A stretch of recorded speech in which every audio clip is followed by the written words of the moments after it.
Buenas tardes, ¿qué tal? Bienvenidos a la presentación del libro del doctor Maximiliano Rusconi, El Estado de Derecho en Peligro. Mi nombre es Fernando Bogado y participé en la edición del texto, hablo en nombre de Ediciones Coligüe.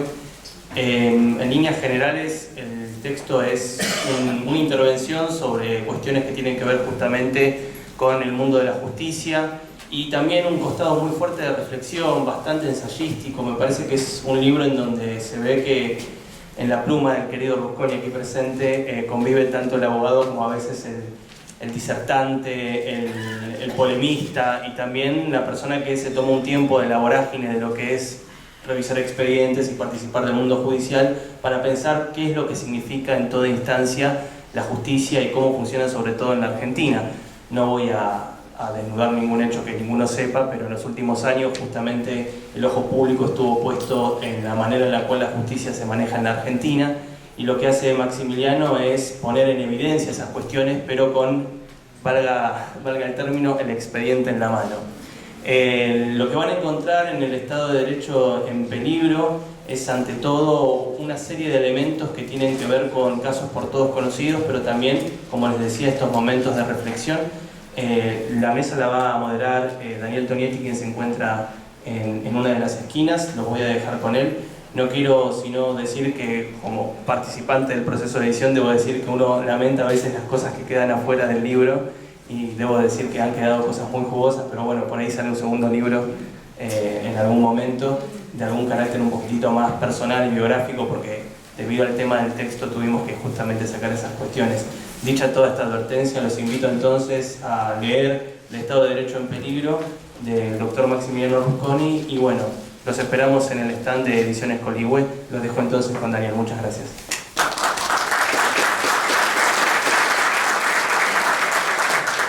Bueno, ¿qué tal? Buenas tardes a todos. Gracias por la convocatoria, Maxi. Voy a ser breve porque es más importante escuchar a Graciela y a Raúl y además a Maxi, el autor del libro.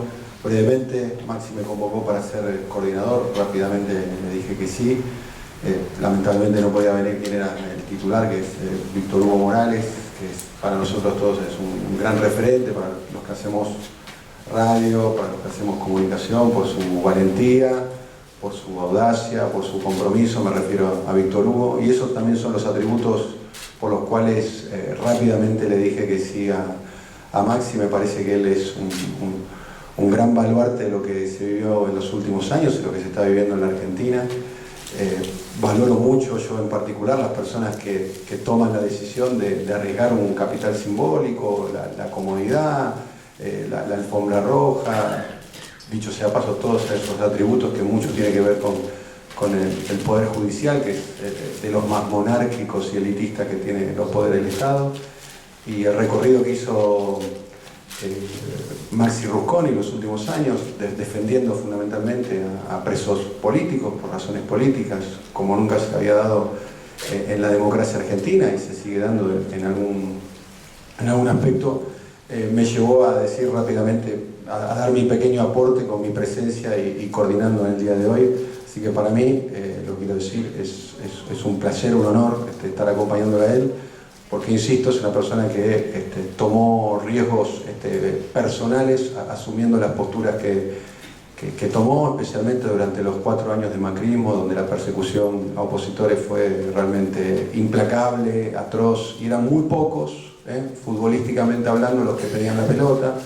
Muchos se escondían debajo del escritorio, y Maxi no solo que pedía la pelota, no solo que no se escondía, sino que iba a la televisión, a los mano a manos, en el prime time, en esos programas de televisión donde eran prácticamente celadas y trampas a cielo abierto. Él iba y ponía la cara en momentos muy, pero muy difíciles.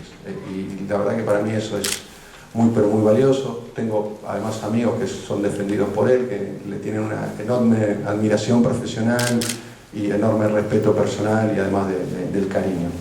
Dicho esto, voy a presentar a la primera disertante. Tengo aquí una pequeña biografía para compartir con ustedes antes de presentarla. Es Graciela Angriman, que es doctora en Derecho, jueza penal de la provincia de Buenos Aires, es profesora de Derecho Penal, Criminología de grado de la Universidad de Buenos Aires y de posgrado de varias universidades de Latinoamérica. Graciela. Bueno, muchas gracias. Muy buenas tardes a todos, a todas. Quiero agradecer especialmente a Maximiliano Rusconi, que me ha invitado a dar algunas reflexiones sobre su obra. Quiero expresarte, Maxi, que para mí es un inmenso honor poder estar en este momento presentando tu libro, y muy emocionada porque Maxi nos da un espacio siempre muy importante a las mujeres en su cátedra, en el ámbito profesional. Maxi, atrás de este libro hay un gran profesor, un gran catedrático de la Universidad de Buenos Aires, que fue el único que aceptó ser mi director de la tesis doctoral sobre género y derecho penal hace 15 años, cuando era un tema que estaba ajeno en la agenda académica. Así que nuevamente gracias, Maxi, y esto es un dato que muestra que el autor de este libro, además de ser un gran jurista, uno tal vez de los más notables juristas que ha dado la Facultad de Derecho en las últimas décadas, que ha escrito más de 30 libros, un sinnúmero de artículos, que a quien es difícil sorprender que no haya estudiado a fondo algún tema de derecho penal.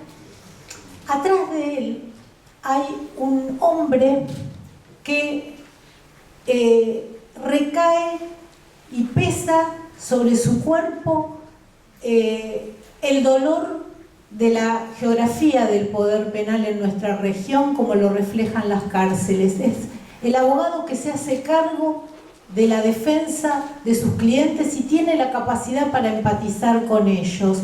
Y esto es un componente que agrega valor a su obra.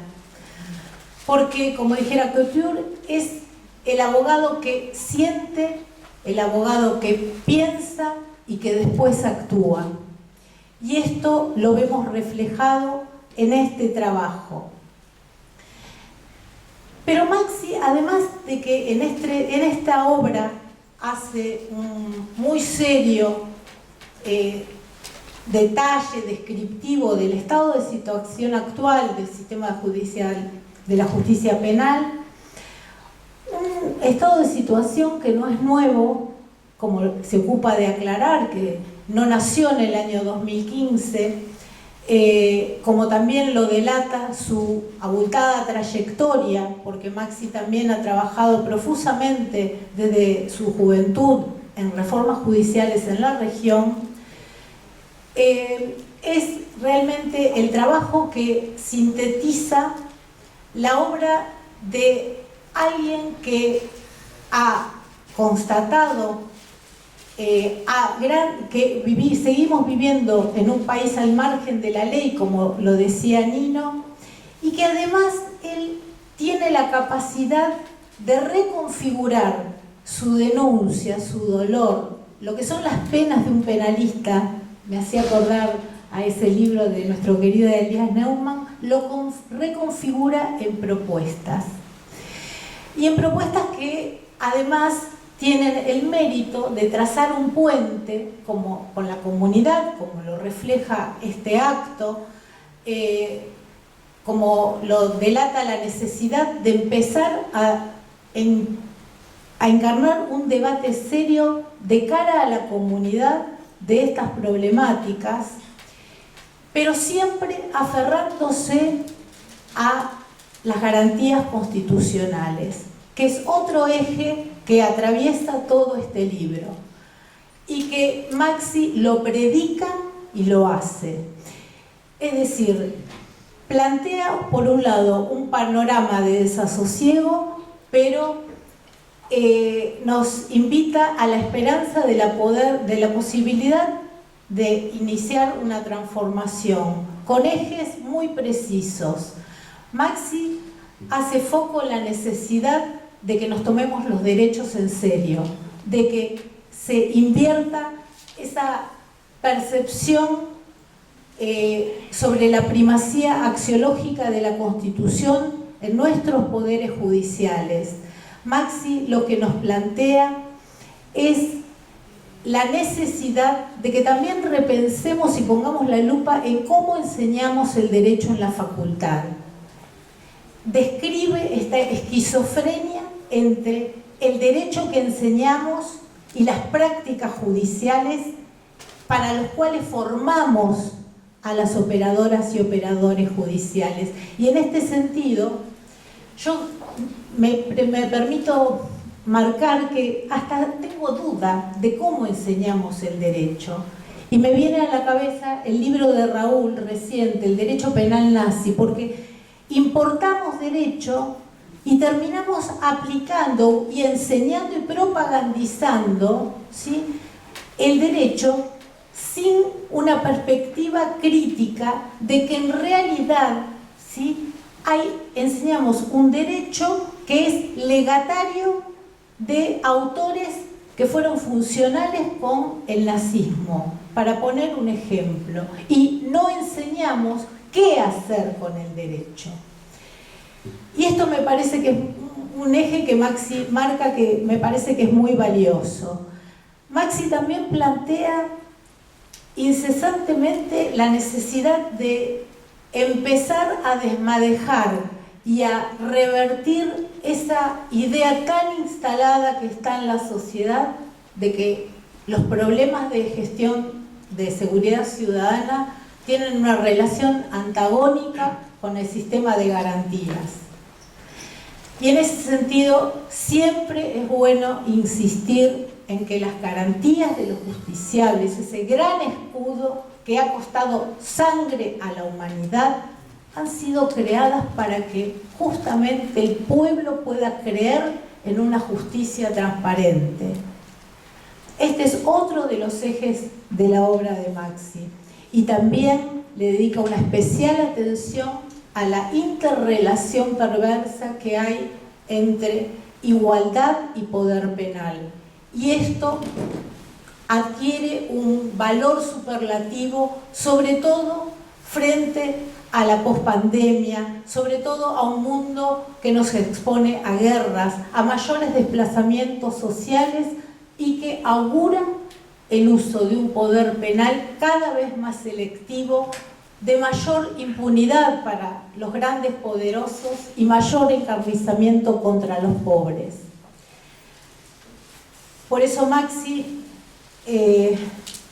ha escrito una obra que me parece que, para ya terminar, tiene mucha tela para cortar, que traza un puente de discusión y de debate con toda la comunidad, para que estas discusiones no queden dentro de los muros de la Facultad de Derecho. Es un libro que además está escrito por un gran catedrático que yo creo que es la polea de transmisión, el catedrático Engarce, con lo que ha sido la generación de oro de nuestra facultad, la generación que han integrado Raúl Zaffaroni, Lucila Larrandart, Basi Galupo, Esteban Rigui. Maxi encarna ese enlace que va a ser una polea de transmisión cultural con las futuras generaciones. Por eso la necesidad de defender el Estado de Derecho y esta gran obra que me parece que invito a leer y a debatir. Muchas gracias.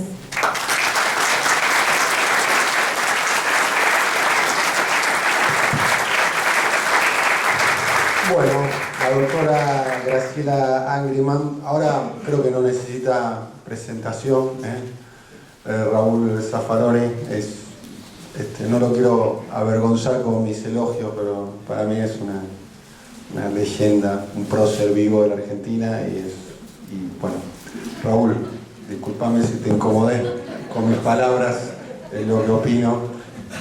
No es la primera vez que te lo digo. Yo siempre sé que soy un impresentable. Gran sentido del humor, además. Bueno, queridas amigas, amigos, compañeras, compañeros, realmente me hubiera gustado que Maxi hubiera escrito otro libro y que me hubiera convocado para presentar otro libro. Pero las circunstancias hacen que haya escrito este libro y que me haya hecho el honor de convocarme para presentar este libro. Circunstancias que todos conocemos, que habíamos supuesto que nunca volveríamos a ver en el país, es decir, que nunca volveríamos a tener presos políticos, y sin embargo los tenemos. Personalizo en Milagros Sala, quizá la figura más dramáticamente criminalizada de nuestra política. Y cada una de las contribuciones de Maxi en el libro es un grito de alarma. Y también, como decía Graciela hace un momento, no deja de proponer salidas. Claro que existen. Existen, por lo menos, en el plano de la posibilidad legislativa, pero no sé si existen los espacios en el plano de la política. El Estado de Derecho en peligro, yo diría que ya no está en peligro, diría que está seriamente dañado. Está seriamente dañado en el mundo y está seriamente dañado en nuestra región. Y quizá algún día escribí algo un poco equivocado. Frente a la imagen del Estado de Derecho contraponía la imagen del Estado de policía. Sí, es cierto, desde un punto de vista así abstracto, frente a la imagen de un Estado en que se tiende, digo, porque el Estado de Derecho ideal históricamente no ha existido nunca, es un modelo ideal que sirve para saber qué tan cerca estamos o qué tan lejos estamos. Se tiende a que todos seamos iguales ante la ley, los de arriba, los de abajo, de un costado por el otro. Y frente a esto, sí, se erige un Estado de policía en el cual todos estamos sometidos a la voluntad del que manda. Pero no me di cuenta al escribir eso, que tenía que ser una advertencia. En nuestra región hay una tendencia a dañar el Estado de Derecho, pero no en el sentido de un Estado de policía. Se va erosionando el Estado de Derecho, van adquiriendo o asumiendo funciones del Estado, agencias independientes, autónomas, y de pronto el Estado pierde el monopolio de poder punitivo, pierde el monopolio de la recaudación fiscal, se introduce una situación de caos social. Esto provoca pánico social, van surgiendo grupos de autodefensa, grupos paramilitares, parapoliciales, etc. Y alguna cúpula débil de estas que tenemos en la región, cúpula política débil, se le ocurre degradar a las Fuerzas Armadas a función policial,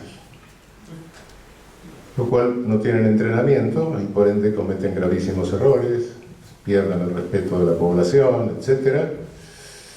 Entonces, este Estado que se deteriora en nuestra región, ¿a qué tiende? ¿Al Estado de policía? No. El Estado de policía es un Estado vertical, es un Estado con una cúpula fuerte.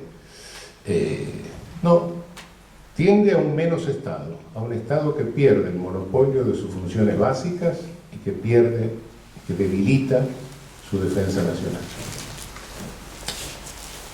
No es el caso de la Argentina, claro, ya lo sé.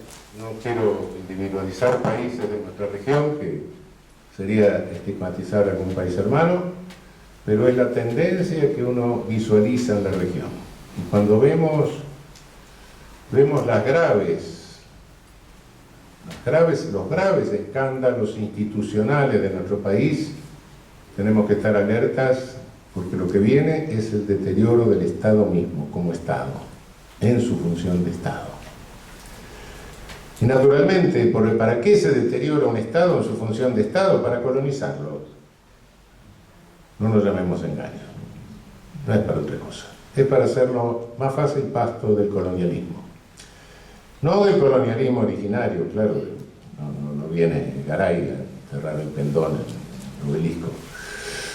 No, tampoco del neocolonialismo, de qué era el neocolonialismo en nuestras repúblicas oligárquicas, ni siquiera del neocolonialismo de seguridad nacional. El espacio neocolonial se cerró. Hoy, con una economía mundial financiarizada, el colonialismo se ejerce a través del endeudamiento. Y este endeudamiento que vemos que va creciendo en toda nuestra región, que va sometiendo a nuestros estados a ajustes increíbles, que va profundizando la tendencia que marca esta economía financierizada y delincuencial que marca en la región, escondida detrás de la ideología llamada neoliberal, pero lo neoliberal es una ideología simplemente. Lo que es, si sacamos la máscara de la ideología, lo que queda es una economía mundial con características delincuenciales que dentro de poco no sabemos si no entra en crisis. En una crisis grande, en una crisis producto de que, si vemos la historia del capitalismo, quizás sea la historia de la superación de sucesivas crisis del capitalismo. Pero la superó una en la posguerra, no me voy muy más atrás, con un matrimonio forzado entre capitalismo y democracia, un keynesianismo, funcionó algunas décadas, la década de oro. Después, cuando esto empezó a fracasar, fabricó dinero, se fue al diablo el patrón oro, fabricó dinero así medio irresponsablemente, generó inflación, y después ya no fabricó más dinero, ahora fabrica papeles con promesas de dinero futuro. Y es una economía mundial de papelitos de dinero futuro que solo se podrían pagar con un crecimiento loco de la producción, que no pasa porque el PBI mundial está estancado, con la pandemia bajó, y si existiese esa posibilidad, se agotan las condiciones de habitabilidad humana del planeta. De modo que nadie va a pagar nunca esos papelitos. Esto no sabemos a dónde conducirá el mundo. Pero sí, en nuestra región sabemos que nos está conduciendo a un tardo colonialismo financiero, directamente. Es la nueva etapa, es la etapa actual de colonialismo. Y para eso deteriora nuestros estados. Y Maxi lo ve fundamentalmente, como lo vemos todos, quizás por deformación profesional, solo desde la perspectiva de la magistratura, del Poder Judicial, del derecho. El derecho no es omnipotente, por supuesto. A veces se nos va la mano y lo ignoramos, los que nos dedicamos a eso, pero no es omnipotente. Y no podemos interpretar lo que pasa en el campo del derecho sin entender esto que dije antes en el campo de la economía. Si no insertamos la economía en el análisis jurídico, y nos estamos cayendo en un normativismo que se cierra en sí mismo. Y cuidado, este neoliberalismo nos está generando en diversos ámbitos de las ciencias sociales un solipsismo, un aislamiento. La sociología funcionalista, bueno, la economía no corre mucho. En el derecho, el normativismo puro, cuyo valor de verdad es solamente la no contradicción lógica normativa interna, tampoco. ¿Y la economía? La economía deja de ser economía política y pasa a ser ciencia económica. Y su valor de verdad también es la no contradicción interna del sistema. Y nadie le diga a un economista neoliberal que eso no funciona en la práctica, porque dice, eso es historia de la economía. Mi planteo es científico, y mi planteo científico se agota en mi lógica. Y no me venga ninguna mayoría ni ninguna democracia a decir otra cosa. Cuidado con esto. Decía hace un rato Graciela, ¿qué derecho enseñamos? Sí, es que estamos enseñando un derecho que si se encierra en lo normativo o se aísla a través de un arbitrario método de selección de datos de realidad neokantiano, estamos enseñando un derecho que no es para la sociedad. Estamos inventando una ciencia jurídica falsa que le bajamos a los jueces para que hagan sentencias. Y cada sentencia es un acto de poder, por ende cada sentencia es un acto político. Estamos enseñando a programar actos políticos sin datos de la realidad social y sin datos del poder. Ese es el grave riesgo. En fin, creo que está de más que diga qué es lo que sucede en nuestra magistratura. Creo que todos lo sabemos. Todos sabemos que no funciona bien, pero a veces no tenemos claro por qué no funciona bien. Y no funciona bien porque nuestra política, y en esto le paso factura a propios y extraños, dejó durante años y años y años de pensar en una estructura racional de nuestra magistratura. Y hoy tenemos la más irracional de todos los países de América y de Europa. Esto no es la mera afirmación de un jurista, no. Cada uno de ustedes, aunque nunca haya abierto un libro de derecho, puede buscar en internet todas las constituciones. Y el día que haya una que tenga una estructura del poder judicial más irracional que la nuestra, por favor avísenme. Yo no la encontré nunca.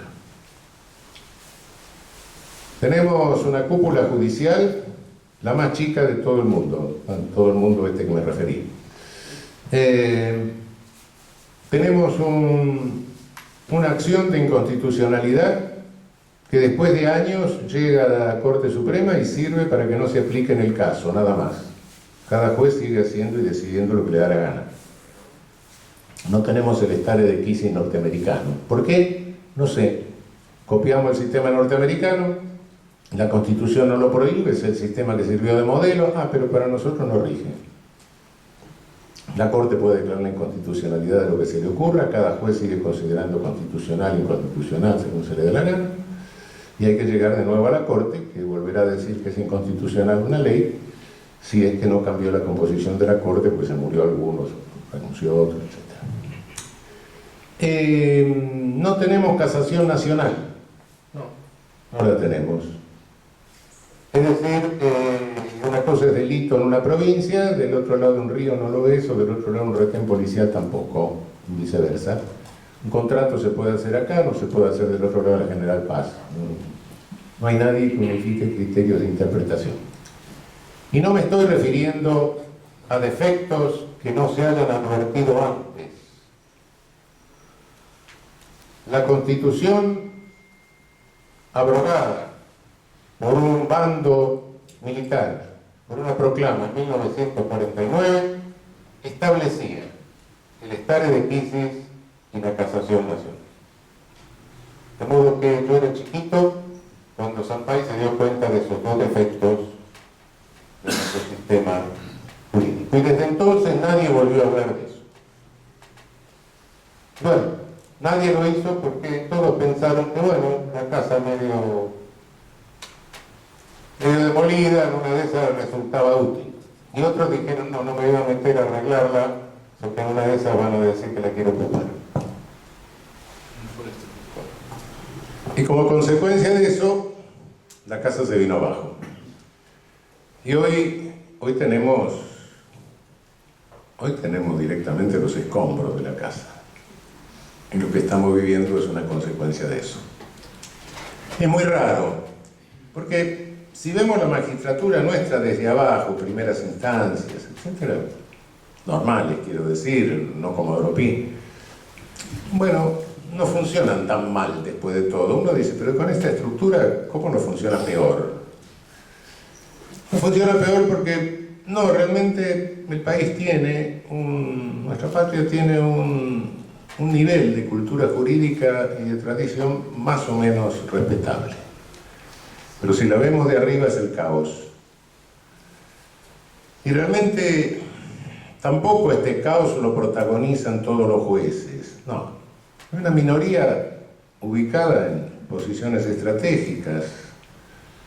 La gran mayoría de los miles de jueces que tiene la Argentina no tienen nada que ver en esto, y si les puede imputar algo, lo que les puede imputar es el silencio, la omisión frente al escándalo. Silencio al cual los habitúa cierta práctica burocrática. Yo llego a tal hora, hago mi trabajo, saco mis expedientes, todo está bien, no quiero saber nada de política, no hagan ola. Un silencio burocrático. Eso es lo que se le puede imputar a la gran mayoría. Lo otro es una minoría que actúa en función de asociaciones ilícitas con nuestros partidos políticos mediáticos, monopólicos, porque el monopolio de medios nuestro es un partido político, sociológicamente hablando, y integra también esa asociación ilícita o banda algunos agentes de inteligencia. Ahora los agentes de inteligencia parece que van saliendo, pero bueno, la banda sigue. Ese es el lawfare. Lawfare, bueno, ahora todo se tiene que decir en inglés. Lawfare, fake news, qué sé yo. Dentro de poco vamos a decir Sanfevich. No vamos a usar. En fin, nada de eso es del todo nuevo, pero hay una novedad, sí. Realmente, en todo poder, de alguna manera se quiso a veces manipular la política, pero por regla general, en tiempos democráticos, fue para obtener cierta impunidad o cierta lenidad. Nunca para perseguir judicialmente. Las propias dictaduras no lo hicieron para perseguir judicialmente, ¿no? Secuestraban gente, lo hacían desaparecer en una especialidad, pero crimen, delitos, pero no era esto. Esto es directamente la instrumentación de una parte de la magistratura para persecución política, directamente para persecución política. Y no es nuestro solo. Naturalmente, el caso de Lula lo conocen todos, el caso de Evo Morales lo conocen todos, el caso de Ecuador con Rafael Correa también, pero con distintos métodos. En el caso de Evo, no, a los jueces se los amenazaba físicamente, se amenazaba a la familia, etc. Se perseguía con grupos armados, civiles armados. En el caso de Rafael Correa, a través de una consulta popular muy particular, que la Corte Interamericana de Derechos Humanos dejó andar adelante con mi voto disidente, se alteró toda la institucionalidad del Ecuador, se echó a la Corte Suprema y Lenín Moreno nombró a sus amigos en otra corte. En el caso brasileño, no, fue distinto el problema, y confrontaciones. Hubo un juez estrella también, que se fotografió con el presidente de nuestra corte, por supuesto, y el otro juez estrella nuestro, que para descanse. Pero en un momento dado el Tribunal Supremo dio vuelta a todo. Aquí la historia, el folclore nuestro es distinto. Y contra este folclore es que se alza Maxi en el libro, cuya consecuencia sufre como abogado. Eso le lleva a escribir este libro que no me hubiera gustado presentar y que hubiese deseado que no lo tuviese que escribir. Pero de alguna manera lo felicito por la valentía en escribirlo, y por el mal presentador que eligió. Felicitaciones.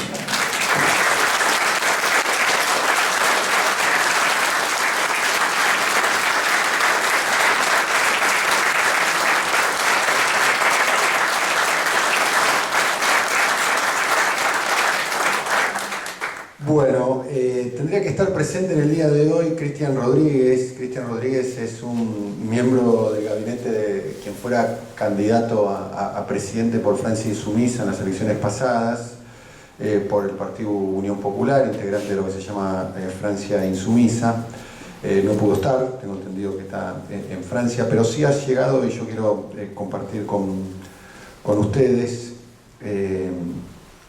ha llegado un mensaje de Jean-Luc Mélenchon, que ha logrado una elección formidable en Francia, estando a muy pocos puntos del balotage, que es el referente político de Cristian Rodríguez en Francia. Hay un mensaje para Maxi, que Maxi me lo acercó y lo quiero compartir con ustedes.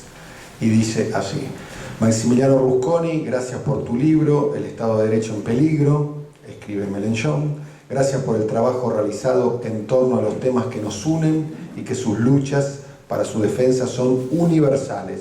Paréntesis, Mélenchon también fue víctima de la persecución judicial, política, mediática en Francia. Esto lo agrego yo, ¿no? Tú bien describes, dice Mélenchon, y en la cual has hecho toda una vida de lucha, le escribe Mélenchon a Maxi, te saludo desde Francia celebrando la lucha de los trabajadores. Éxito y adelante, Jean-Luc Mélenchon. Bueno, para el final la figura, la estrella, el día del equipo, Maxi, todo tuyo, ¿no? Bueno, muchas gracias. ¿Querés usar este? Este va a estar mejor, me parece que va a estar mejor este. Muchas gracias a todos ustedes en primer lugar por estar en este día aquí. Y, digamos, hay seguro hay mejores actividades para hacer que estar en esta presentación, salvo por el hecho de este panel maravilloso que me acompaña, a quien le agradezco, digamos, sinceramente desde el corazón que me estén acompañando en este día. Dos o tres reflexiones para ir terminando. Es poco lo que puedo agregar a lo que han dicho todos hasta ahora. Una pregunta es, digamos, ¿cuál sería la característica esencial de este libro? Es un libro que, en todo caso, es el convencimiento, se plasma el convencimiento de que ya no me interesa, o me interesa bastante menos que antes, hablar a los especialistas. Como, digamos, muchos años dediqué a escribir y a participar de debates académicos, sobre todo con gente de mi generación, y la verdad que yo no estoy satisfecho de la importancia de ese diálogo, digamos. Particularmente no estoy satisfecho porque el estándar de lo que las cosas que había que haber logrado lo definió en mi juventud la generación de Raúl, de Lucila Arrandar, que está sentada ahí.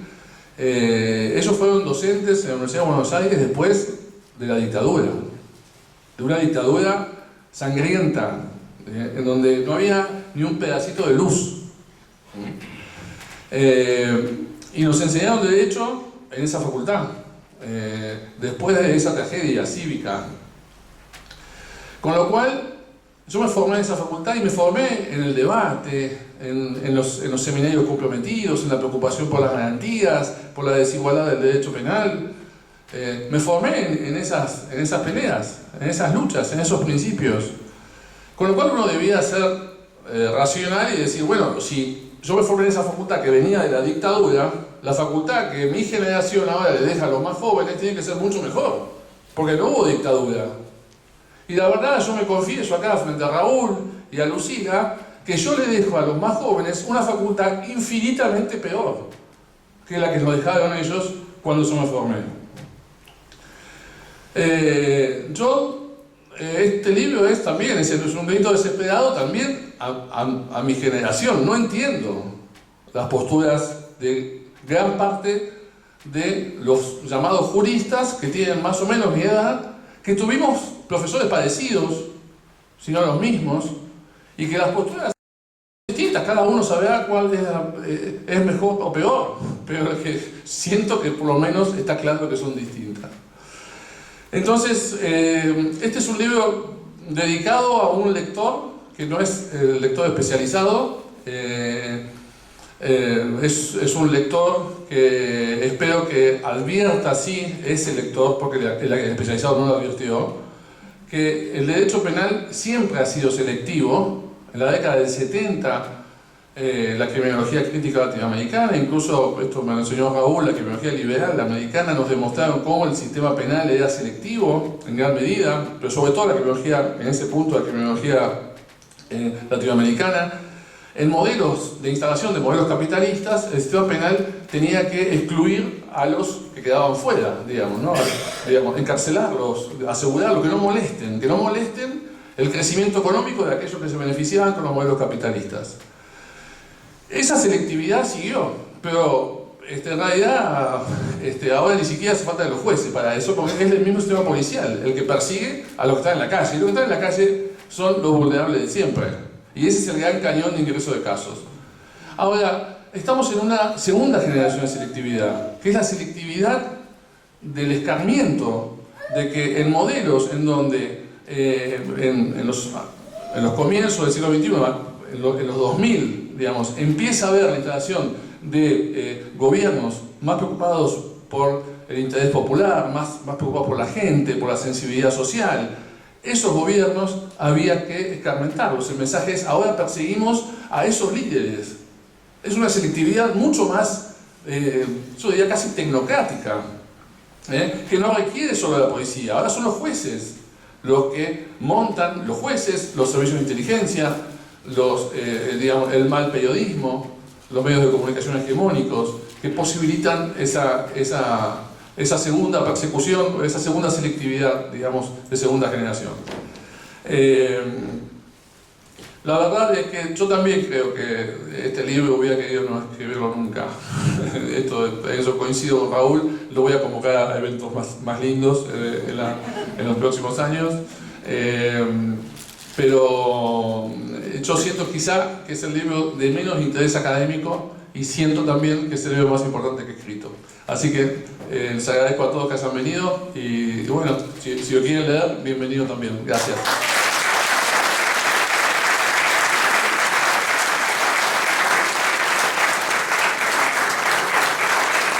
¿Están para una pregunta? No.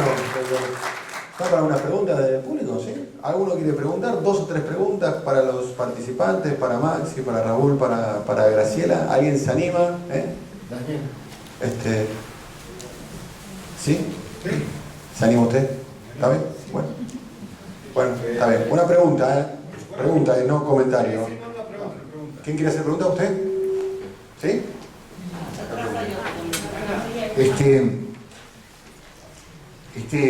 Este texto ha sido escrito unos meses antes de que se tomaran algunas decisiones que generaron una ruptura del Estado institucional de la República y se avanzara sobre poderes del Estado como el Parlamento, la democracia y la República. Tal es la ruptura. ¿Amerita decir que hemos entrado en una dictadura jurídica? Bueno, ¿quién quiere contestar? A ver, vamos con Raúl. La pelota al 10. No.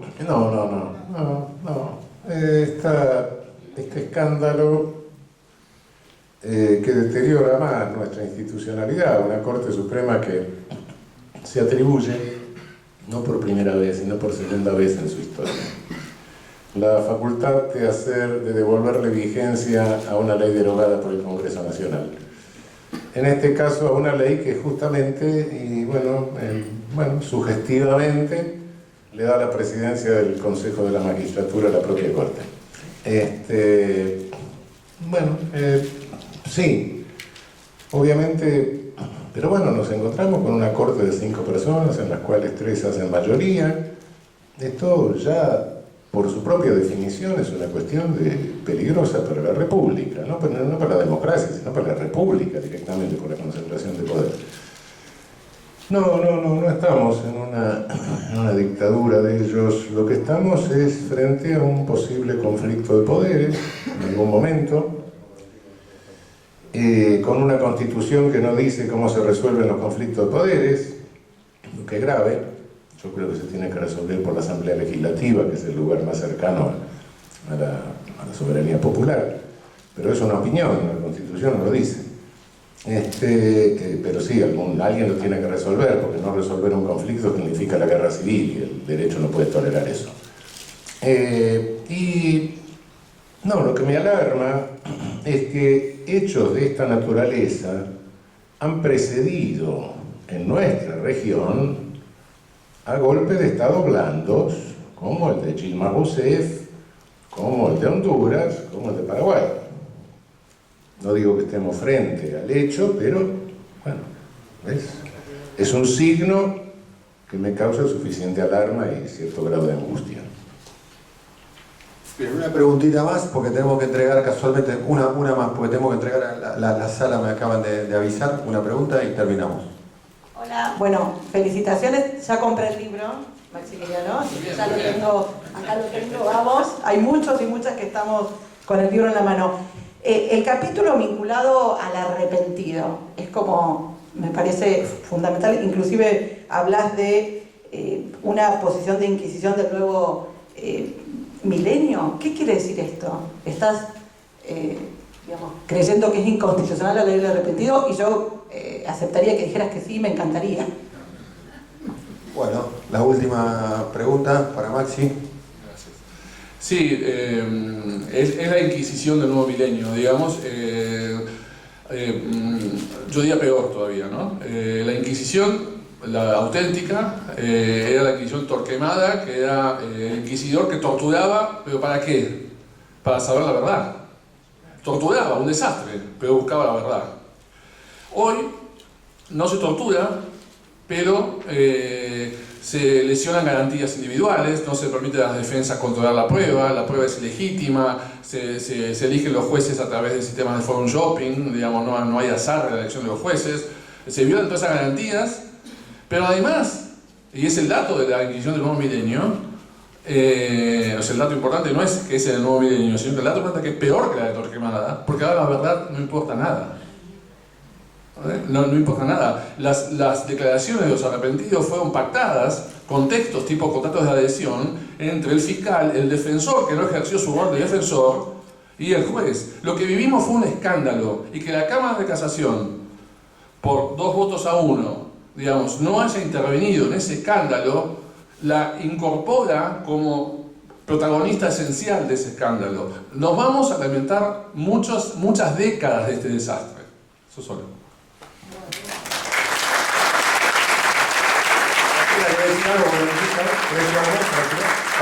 Bueno, gracias Graciela, gracias Raúl, un aplauso grande para Maxi. Y ahora Maxi va a estar firmando el libro, ¿no? Afuera, lo que quieren comprar el libro, Maxi se lo puede editar. Gracias a todos, chao.